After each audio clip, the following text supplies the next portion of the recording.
Assalamualaikum warahmatullahi wabarakatuh. Perkenalkan, saya Destriani dari Prodi S1 Farmasi kelas 1A dengan NIM 487012007021. Jadi dalam video saya kali ini saya akan menjawab tentang kuis. Yang ke satu yaitu jelaskan artikel definite dan indefinite artikel. Yaitu definite artikel adalah kata yang sudah pasti yang menggunakan the, digunakan pada hal yang spesifik yang meliputi person atau orang, thing atau benda, dan idea atau pemikiran. Sedangkan indefinite artikel adalah kata yang tidak pasti menggunakan dan n, digunakan pada hal yang tidak spesifik atau belum pernah diterangkan sebelumnya, yang meliputi person atau orang, thing atau benda, maupun idea atau pemikiran. Kata ini hanya digunakan sebelum singular countable noun atau kata benda yang dapat dihitung tunggal. 2. Jelaskan perbedaan artikel dan artikel en. Jadi di sini artikel kata benda yang ditulis itu berbentuk konsonan, maka menggunakan a, sedangkan jika awalan dan kata benda yang ditulis itu huruf vowel atau vokal, maka menggunakan en. Yang ketiga, yaitu jelaskan keadaan kapan kita menggunakan artikel the, yaitu the digunakan untuk menunjukkan kata benda atau noun yang spesifik dalam bentuk singular atau plural. Yang keempat yaitu berikan masing-masing 5 contoh en dan the. Untuk contoh yaitu a car, a copy, a book, a fan, dan a table. Untuk en yaitu an orange, an ant, an apple, an egg, dan an watermelon. Sedangkan the yaitu the baby, the honey, the cat, the bus, dan the dog. Yang kelima yaitu jelaskan yang dimaksud dengan a verb of frequency. A verb of frequency adalah kata keterangan yang menyatakan seberapa sering suatu kegiatan dilakukan atau peristiwa terjadi yang menggambarkan frekuensi seseorang dalam melakukan pekerjaan. Yang keenam yaitu sebutkan 5 macam a verb of frequency. 1. Selalu gunakan kata keterangan frekuensi untuk membahas seberapa sering sesuatu terjadi. 2. Kata keterangan frekuensi sering digunakan untuk menunjukkan kegiatan rutin atau berulang. 3.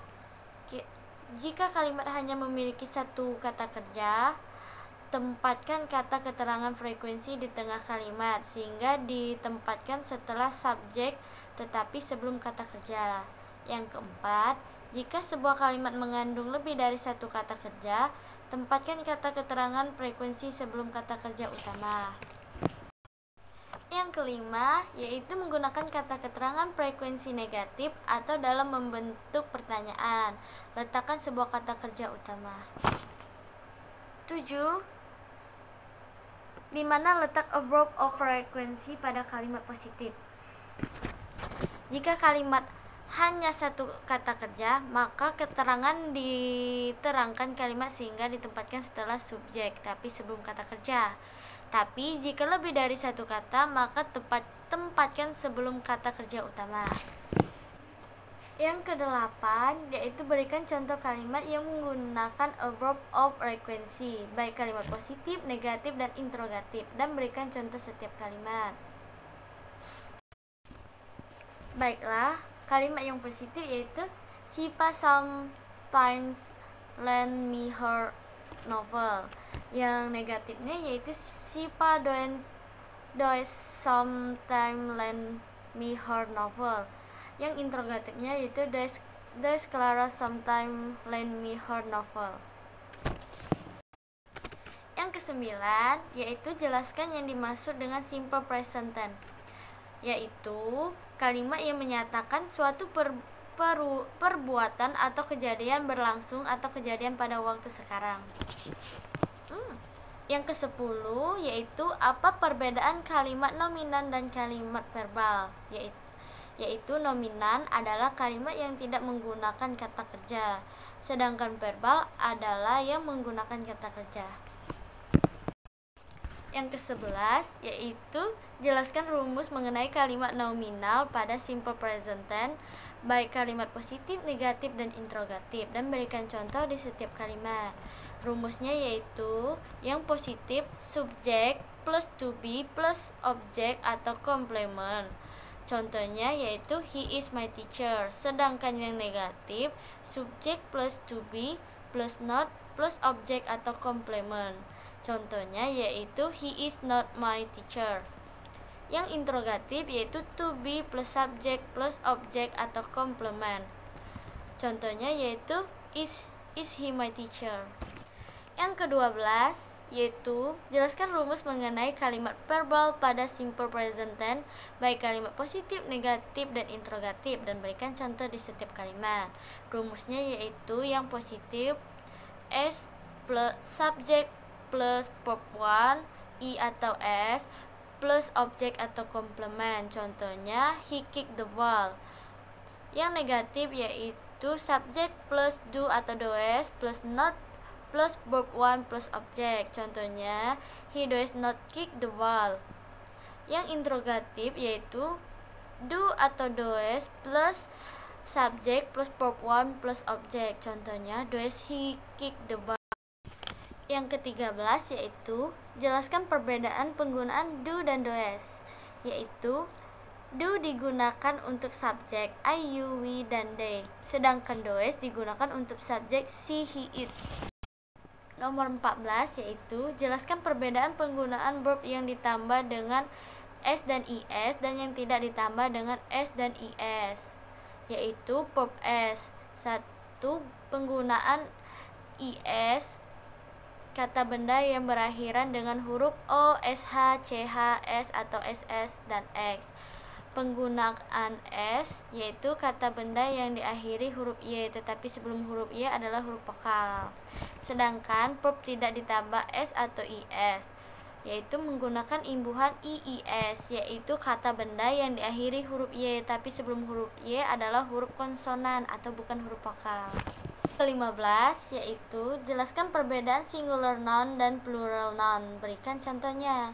Singular noun adalah ketika kamu berbicara tentang satu atau tunggal, orang, hewan, tempat, atau benda, maka gunakan singular noun. Gunakan e atau n sebelum kata singular noun itu merupakan huruf vokal, yaitu a, u, e, o. Contohnya nih, an umbrella, an orange, an ice cream, an angel, and an egg.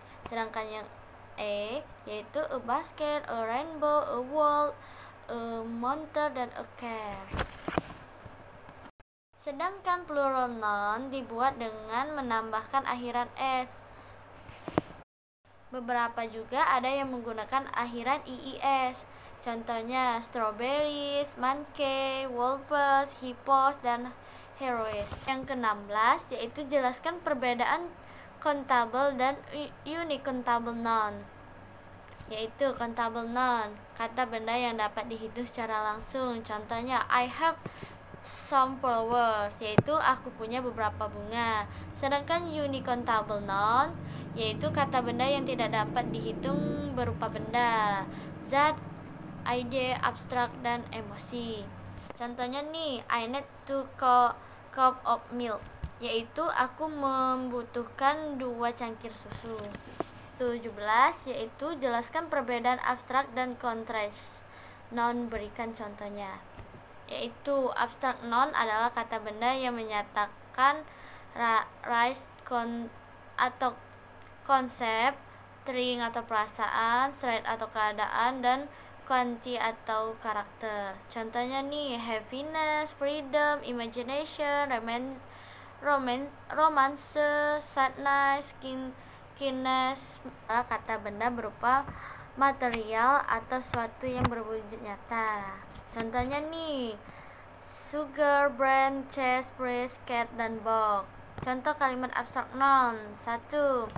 Love is something that cannot be bought money, gold, or cars, yaitu cinta adalah sesuatu yang tidak bisa dibeli dengan uang, emas, atau mobil. Contoh kalimat contract noun yaitu after I listen the hospital, I got some idea for my craft rapid writing easy, yaitu setelah saya mengunjungi rumah sakit, saya mendapat beberapa ide. Yang ke-18 yaitu jelaskan perbedaan proper noun dan common noun dan berikan contohnya. Proper noun yaitu kata pada nama orang tertentu atau secara spesifik, tempat atau benda. Kata ini selalu diawali dengan huruf kapital. Contohnya nih, namamu dan nama temanmu, nama kota dan lainnya. Yang kedua yaitu common noun. Common noun adalah kata benda yang menunjukkan pada orang atau hewan, tempat atau benda. Penggunaan kata untuk orang diisi menunjukkan orang secara umum. Contohnya nih, aktor, pengacara, hakim, bayi. Yang ke-19 yaitu apa perbedaan compound noun dan collective noun. Berikan contohnya.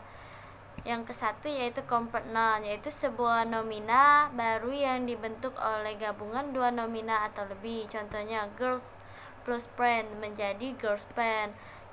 Yang kedua, si plus put menjadi siput. Yang ketiga, put plus ball menjadi football. Yang keempat yaitu work plus shop menjadi workshop. Nah, yang kedua yaitu collective noun. Collective noun adalah sebuah nomina yang diberikan untuk sekelompok atau sejumlah orang, tempat atau benda. Contohnya nih, kru yaitu sekelompok pekerja seperti awak kapal atau pesawat terbang. Yang ke-20 yaitu apa itu WH question. WH question adalah pertanyaan untuk meminta informasi. Informasi yang diminta dapat berupa waktu, tempat, orang, benda, alasan atau cara yang diakhiri dengan tanda tanya. Yang ke-21 yaitu jelaskan 8 macam WH question. Berikan contohnya masing-masing. Yang ke-1 yaitu what atau apa, menggunakan nama benda, nama orang atau jenis-jenis pretesi. Rumusnya yaitu what plus verb. Contohnya nih, what is that. Yang kedua yaitu who atau siapa, menyatakan orang sebagai pelaku atau subjek. Rumusnya yaitu who plus verb s atau plus to be plus s atau s. Contohnya, who are you.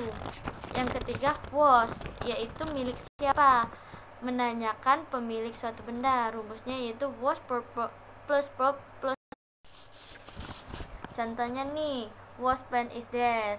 Nah, sedangkan yang keempat yaitu whom atau siapa, menyatakan orang sebagai subjek. Rumusnya yaitu whom plus verb plus subject plus atau si. Contohnya nih, whom do you meet.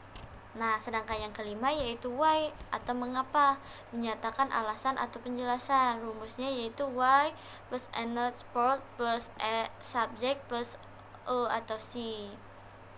Contohnya nih, why do you come that. Yang keenam yaitu where atau di mana, menyatakan tempat atau tujuan. Rumusnya yaitu where plus anx plus verb plus subject plus atau si. Contohnya nih, where do you go every day. Yang ketujuh yaitu when atau kapan, menyatakan waktu. Rumusnya yaitu when plus anx plus verb plus subject plus atau si. Contohnya nih, when do you go school. Sedangkan yang ke-8 WD, menyatakan pilihan. Rumusnya yaitu WD plus anx verb plus subject plus atau si. Contohnya nih, WD is your house. Nah, yang terakhir yaitu bisakah WH question digunakan dalam kalimat negatif dan interrogatif? Bila iya, berikan contoh. Bila tidak, jelaskan. Nah, jawabannya yaitu WH question tidak bisa digunakan dalam kalimat negatif dan interrogatif karena di dalam kalimat tidak terdapat kalimat minus negatif dan interrogatif. Sekian video mengenai kuis dari saya. Lebih dan kurang saya mohon maaf. Saya akhiri, wabillahi taufiq wal hidayah. Wassalamualaikum warahmatullahi wabarakatuh. Dadah.